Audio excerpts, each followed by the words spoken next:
Oh, what a day to be alive. The Carolina Panthers win a big game against the Atlanta Falcons, and what a game it was. 30-0 against the Falcons, a division rival or a division foe. Don't let NFL Twitter let you know. Don't let Atlanta Falcons Twitter let you know, because what they're saying right now is, "Oh, we weren't playing our best." But that was a whooping. That was a straight up whooping. So today we're going to break it down, analyze it, talk about it. Look, I don't think these Panthers are going to the Super Bowl, but it was good.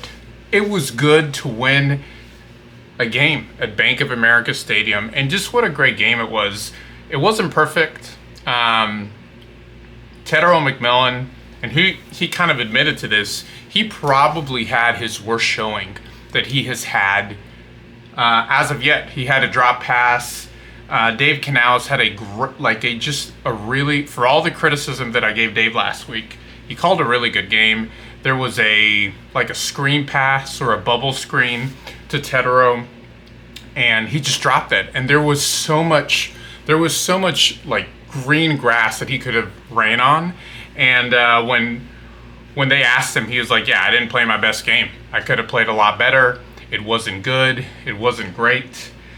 What I was also incredibly happy with was the way that everything from a coaching perspective, even though it wasn't perfect, everything from a coaching perspective was very well done. It was incredibly well done.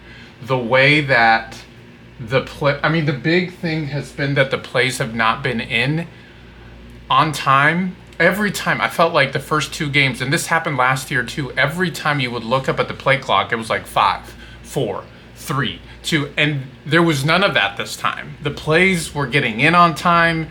I thought Bryce, he had a few misses, but he had a really good game. I thought our running game was dominant, and most importantly, our defense showed up. Now, I know that the Falcons offensive line is not a top 10 offensive line unit, but it was amazing to see the way Evero used Nick Scorton. So Nick wasn't just used on the edge, he had him inside, he had him all around. Mike K had a tweet that was really, really good, and Mike K said, like, Trevin Wallace from week 1 to week 2 and 3 in the All-22, it's amazing how much better he looks.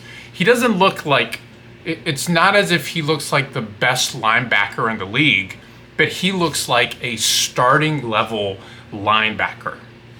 And I thought that, J.C. Horn almost had a pick. It was like Smith Wade had a pick. I swear, when he had that pick against Penix, I literally just got out of my couch and started screaming. It was amazing. It was amazing. I was so happy. And then to make it better, the Saints lost, right? The Saints lost their game. I don't know. This video is not a very technically analytical one. I just want to talk about how good it was to win a game. And it gave me hope. And it gave me hope for the players too, because in the interviews after, they were talking like, "Well, what did you think?" And like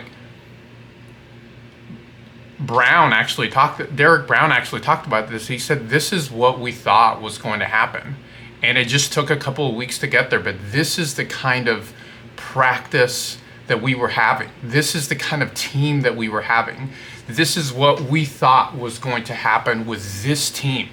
And that was like, I don't know about y'all, but like that was incredibly encouraging to me, for these guys to believe we could go we could win 5 more games, but I just wanted to see progress, right? We could win 4 more games. Obviously, I don't want that. I want us to win 10 games and get to the playoffs, since we haven't been to the playoffs since has it been 2017 or 2018? So obviously that's what I want. But the fact that these guys believed, the fact that there was hope, and I just thought defensively, this was probably Evero's best game that he's had in a very long time. There's no ifs, ands, or buts about that. Evero called a phenomenal game. There was pressure on Penix, looked uncomfortable pretty much the whole game. He just looked wildly uncomfortable the whole game. And just what a game. What a game. So I'll have more analysis this week. This video is a lot more of just my hope and my joy for this team. We'll talk more about all of the X's and O's later in this week, but what a game by the Panthers. We play New England next. New England is our next 3 games are very beatable. I think we play, let me look it up, but I think we play New England, Miami, and then, so we play New England, Miami, and Dallas, and then the Jets, and then we have the Bills and the Packers. That won't be fun. Then we've got the Saints after that, the Falcons again, the 49ers, who are not the 49ers of old. I just think there's a lot of winnable games here. A lot of winnable games. So I'm excited. I'm excited what's going to happen. I'm excited for this team. We will have more analysis this week. If you have any questions, let me know. I'd love to do a mailbag and we can just kind of talk about the team and where we see it going forward as my dog decides to come out of hiding. All right, see y'all on the next one.